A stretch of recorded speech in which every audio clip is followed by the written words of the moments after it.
Hello दोस्तों, स्वागत है आपका इस यूट्यूब चैनल में।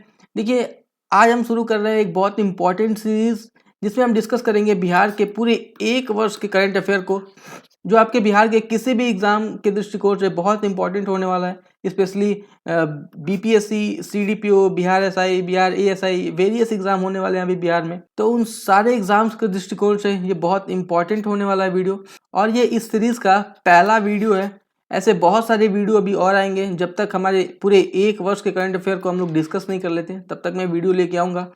तो चलिए शुरू करते हैं इस वीडियो को।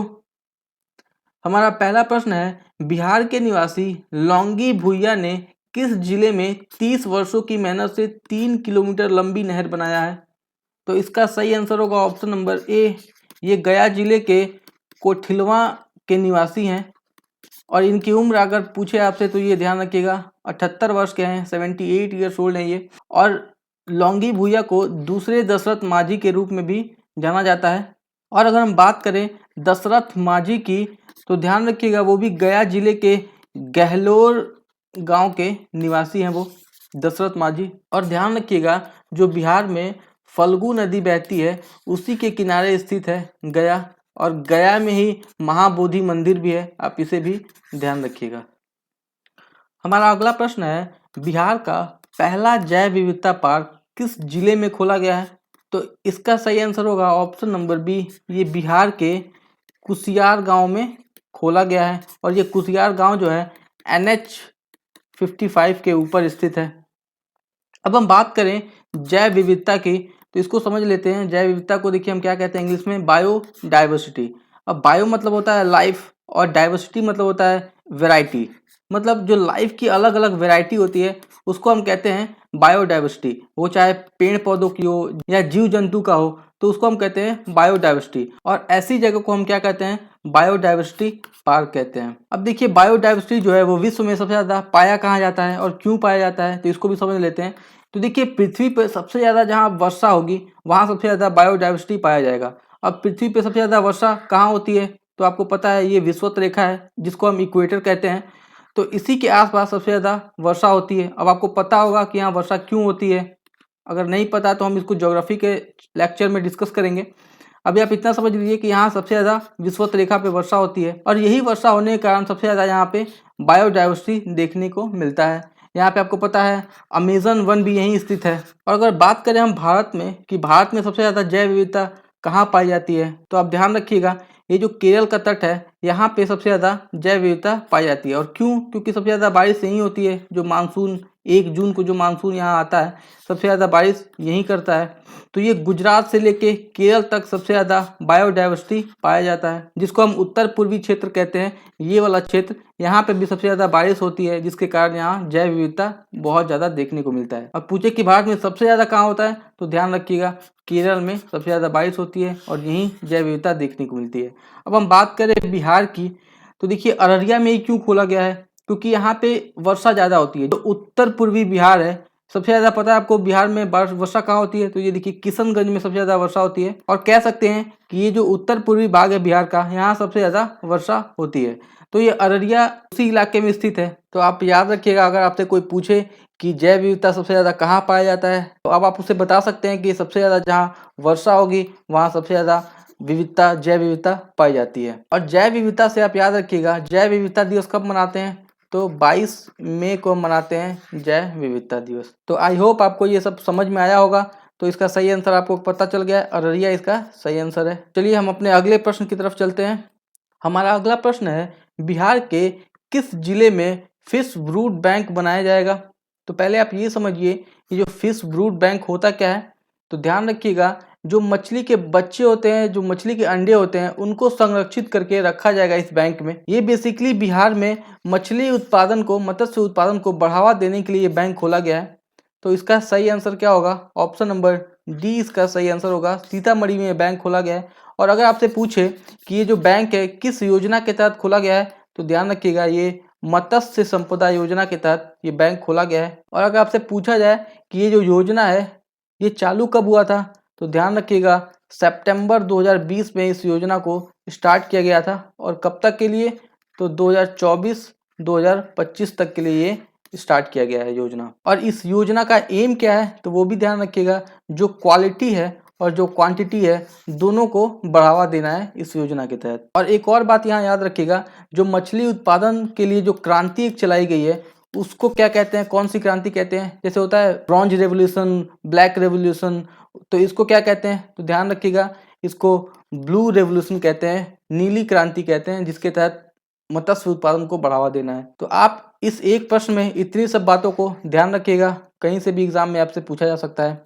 चलिए हमारा अगला प्रश्न है, बिहार विधानसभा चुनाव 2020 में कितने प्रतिशत महिलाओं ने वोट किया? तो इसका सही आंसर होगा ऑप्शन नंबर बी, 59.69% महिलाओं ने बिहार विधानसभा चुनाव में वोट किया। देखिए पहले आप 21 वर्ष से स्टार्ट करते थे वोट देना, लेकिन बाद में इसे घटाकर 18 वर्ष कर दिया गया। ये कब किया गया? तो ध्यान रखिएगा 1988 में इसे घटा के 18 साल कर दिया गया। और ये किस संविधान संशोधन से, ये बार बार प्रश्न पूछा जाता है आपके एग्जाम में, तो ध्यान रखिएगा 61वें संविधान संशोधन से 21 वर्ष से रिड्यूस करके 18 वर्ष कर दिया गया। तो आप इसे ध्यान रखिएगा, ये बार बार प्रश्न पूछा जाता है किसी भी एग्जाम में। हमारा अगला प्रश्न है, बिहार के किस मंदिर को FAASI फैसाई जिसको कहते हैं हम के द्वारा भोग प्रमाण पत्र दिया गया है?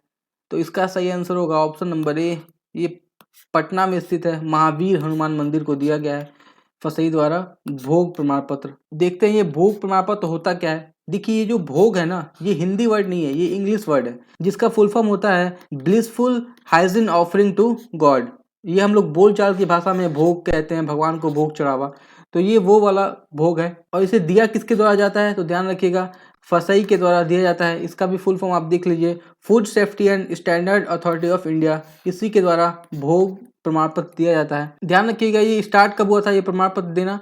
तो 2018 में ये पहली बार दिया गया था। ये जो फैसई संस्था है उसने अब तक 10 मंदिरों को ये भोग प्रमाण पत्र दे चुका है, जैसे तिरुपति मंदिर है, जगन्नाथ मंदिर है, शिरडी वाले साईं बाबा का जो मंदिर है। भारत में कुल 10 मंदिर हैं जिनको ये भोग प्रमाण पत्र दिया गया है। और ध्यान रखिएगा ये जो महावीर हनुमान मंदिर है पटना में, वो ये बिहार का पहला ऐसा मंदिर है जिसे ये भोग प्रमाण पत्र दिया गया है। चलिए हम अपने अगले प्रश्न की तरफ चलते हैं। हमारा अगला प्रश्न है, बिहार का प्रथम IVF सेंटर कहाँ स्थापित किया गया है? तो इसका सही आंसर होगा ऑप्शन नंबर बी, ये IGMS पटना में स्थापित किया गया है। ये जो IVF सेंटर होता है ये टेस्ट ट्यूब के द्वारा बच्चे पैदा करने की एक टेक्निक है, इसी को हम कहते हैं IVF सेंटर। तो ये कहाँ स्थापित किया गया है? तो ध्यान रखिएगा ये IGMS पटना में स्थापित किया गया है। और देखिए IGMS का फुल फॉर्म आप ध्यान रखिएगा, Indira Gandhi institute of medical science. चलिए हमारा अगला प्रश्न है, बिहार में किसान चाची के नाम से कौन प्रसिद्ध है? तो इसका सही आंसर होगा ऑप्शन नंबर ए, राजकुमार देवी जी बिहार में किसान चाची के नाम से प्रसिद्ध है। और ये क्यों प्रसिद्ध है? तो ध्यान रखिएगा बिहार में इन्होंने खेती को बहुत बढ़ावा दिया है। इन्होंने खुद खेती की, खुद साइकिल चलाया और खेती किया। इन्होंने बहुत सारे महिलाओं को इन्होंने प्रेरित किया। ये देखिए ये है किसान चाची, और इन्हें पद्मश्री से भी सम्मानित किया जा चुका है। तो ध्यान रखिएगा बिहार में किसान चाची के नाम से कौन प्रसिद्ध है? तो वो है राजकुमार देवी जी। चलिए हम अपने अगले प्रश्न की तरफ चलते हैं। हमारा अगला प्रश्न है, उत्तर भारत की सबसे बड़े फ्रोजन सीमेंट स्टेशन का उद्घाटन कहाँ किया गया है? तो इसका सही आंसर होगा ऑप्शन नंबर ए, ये पूर्णिया जिले में इसका उद्घाटन किया गया है।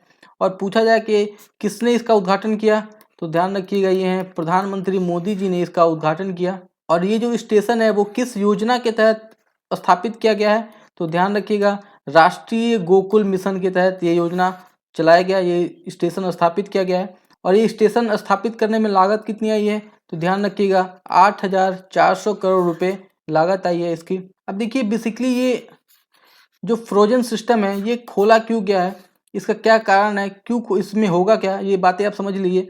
जैसे पहले क्या होता था कि एक सांड से बहुत सारे गायों को प्रेग्नेंट किया जाता था, जिससे बहुत सारी बीमारियां भी उत्पन्न होती थी।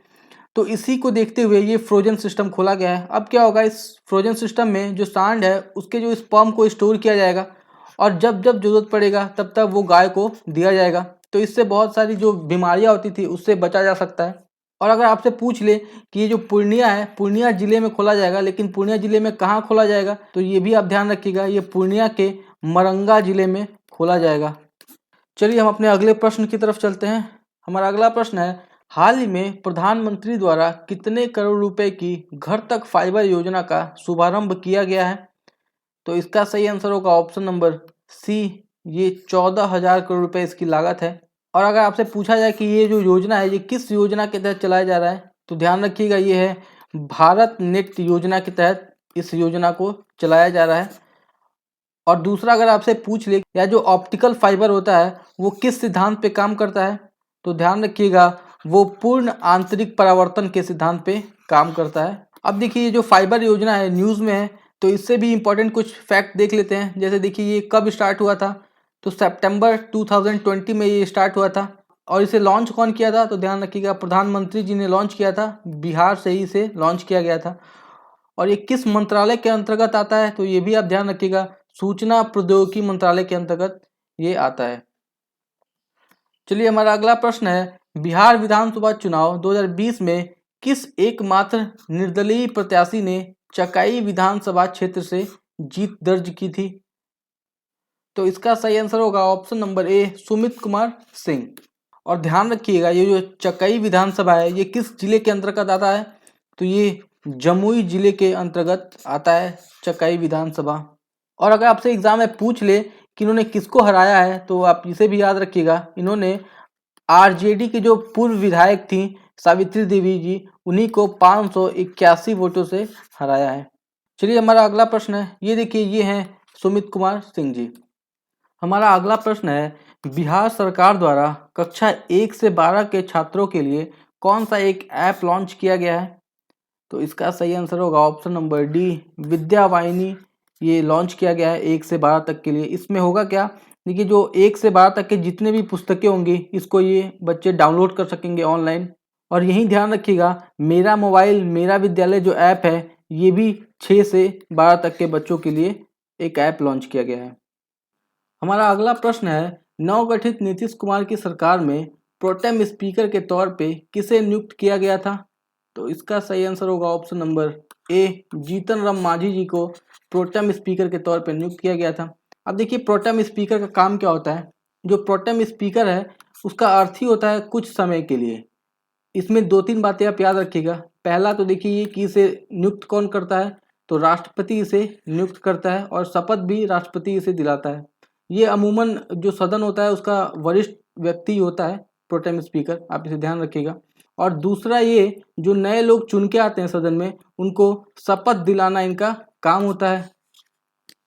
और जो सदन के सदस्य होते हैं वो आपस में मिलकर एक अध्यक्ष की नियुक्ति कर लेते हैं, और जैसे अध्यक्ष की नियुक्ति होती है वैसे ही प्रोटेम स्पीकर का जो पद होता है अपने आप समाप्त हो जाता है। और यहाँ एक इम्पॉर्टेंट बात आप याद रखिएगा जो बहुत कम लोगों को पता होता है कि पहले लोकसभा के प्रोटेम स्पीकर कौन थे, तो वो ध्यान रखिएगा जीवी मावलंकर जी प्रथम प्रोटेम स्पीकर थे लोकसभा के।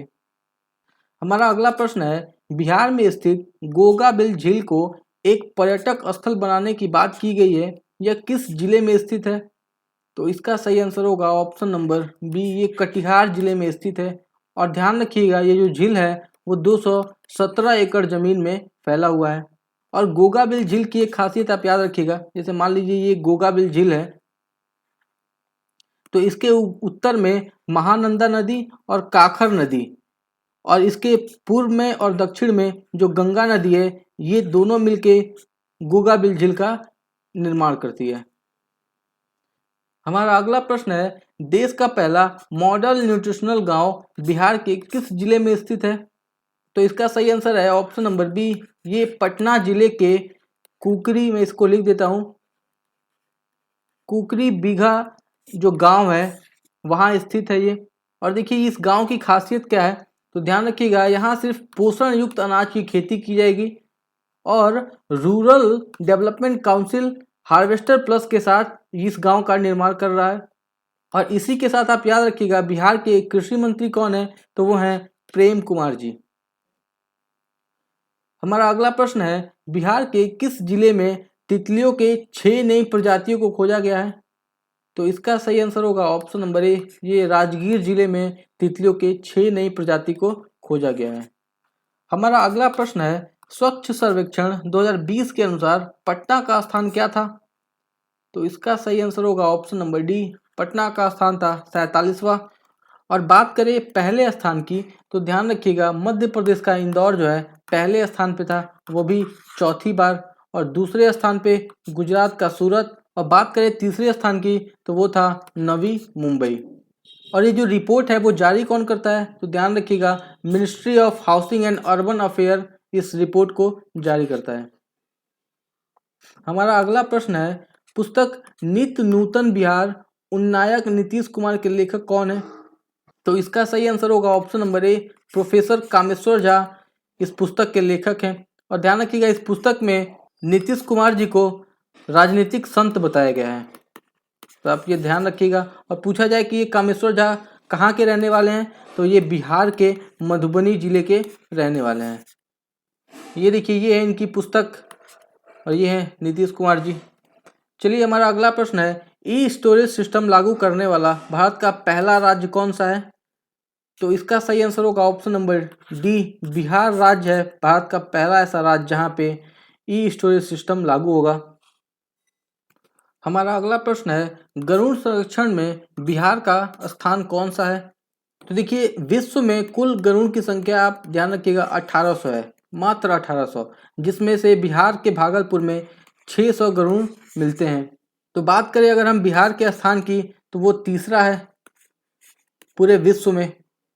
और अगर आपसे पूछे कि पहले स्थान पे कौन है गरुड़ संरक्षण में तो ध्यान रखिएगा वो है कंबोडिया। हमारा अगला प्रश्न है चिसु ऐप को कहाँ के छात्रों ने तैयार किया है? तो इसका सही आंसर होगा ऑप्शन नंबर ए, भागलपुर इंजीनियरिंग कॉलेज के छात्रों ने इसे तैयार किया है। देखिए ये ऐप है क्या? देखिए कोई लैंडलॉर्ड है वो अगर कोई किराएदार ढूंढ रहा है या कोई किराएदार है जो कोई किराए का मकान ढूंढ रहा है तो इन दोनों को आपस में मिलाने के लिए एक ऐप है, उसी का नाम है चिसु ऐप, जिसको किसने डेवलप किया है तो भागलपुर इंजीनियरिंग कॉलेज के छात्रों ने डेवलप किया है। हमारा अगला प्रश्न है बिहार के किस जिले में डबल डेकर एलिवेटेड रोड बनाया जा रहा है? तो इसका सही आंसर होगा ऑप्शन नंबर ए, ये पटना जिले में डबल डेकर एलिवेटेड रोड बनाया जा रहा है। और अगर आपसे पूछ ले कि ये जो रोड बन रहा है उसकी लागत कितनी है तो ध्यान रखिएगा इसकी लागत है 100 करोड़ रुपए। चलिए हमारा अगला प्रश्न है एक रिपोर्ट के अनुसार बिहार के उद्योग क्षेत्र में एससी और एसटी समुदाय की भागीदारी कितनी प्रतिशत है? तो इसका सही आंसर होगा ऑप्शन नंबर डी, 11% है इसकी भागीदारी। और देखिए एससी और एसटी से दो इम्पॉर्टेंट प्रश्न जो है बार बार पूछे जाते हैं। एक तो ये एससी एसटी एक्ट जो है वो कब बनकर तैयार हुआ तो ध्यान रखिएगा वो 11 सितंबर 1989 को बनकर तैयार हुआ। और दूसरा प्रश्न ये पूछा जाता है कि ये जो एक्ट है ये लागू कब से हुआ तो ध्यान रखिएगा ये 30 जनवरी 1990 को ये लागू हुआ। और आपको पता है 30 जनवरी को हम क्या मनाते हैं तो वो हम मनाते हैं शहीद दिवस। और किसके उपलक्ष्य में? गांधी जी की पुण्यतिथि के उपलक्ष्य में। चलिए हमारा अगला प्रश्न है बिहार सरकार द्वारा खेतों में पुआल जलाने वाले किसानों को कितने वर्ष तक के लिए सरकारी लाभ से वंचित कर दिया जाएगा? तो इसका सही आंसर होगा ऑप्शन नंबर ए, 3 वर्ष। अगर बिहार में कोई किसान अपने खेत में पुआल जला रहा है तो उसे 3 वर्षों के लिए सरकारी लाभ से वंचित कर दिया जाएगा। और ध्यान रखिए हार्वेस्टर से जो किसान अपने धान के फसल की कटाई करते हैं उन पे ज़्यादा नज़र रखी जाएगी।